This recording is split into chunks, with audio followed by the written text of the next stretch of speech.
The wedding invitation sat on the dashboard of Caleb's car, a cruel reminder of a life moving on without him.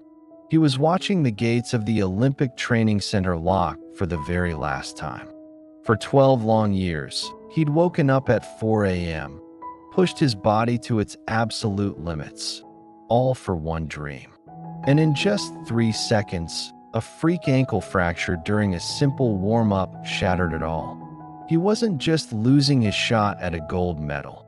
He was losing his scholarship, his identity, his entire future.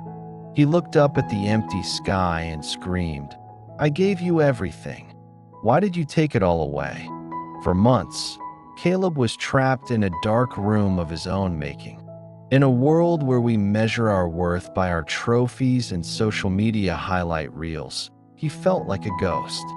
He'd turn on the TV and see his former teammates standing on the podiums he was supposed to own.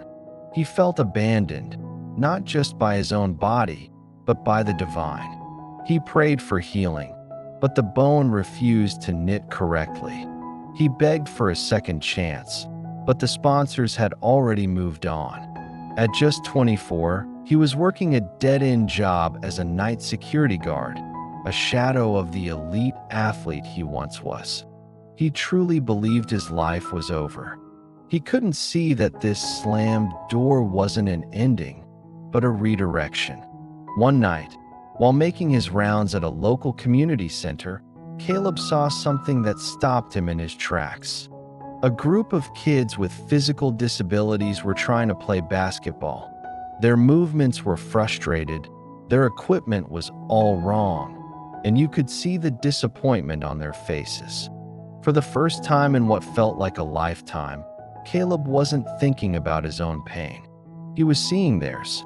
In that moment, he realized his injury had given him something a gold medal never could have: empathy. He knew exactly what it felt like to have a body that wouldn't listen, a body that wouldn't do what your heart so desperately commanded.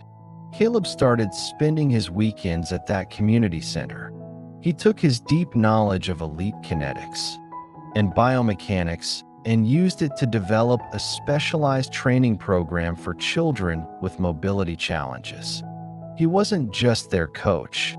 He was a brother in their struggle, someone who understood their fight from the inside out. His entire mindset began to shift. The question changed from "what did I lose?" to "what was I saved for?" Fast forward 3 years.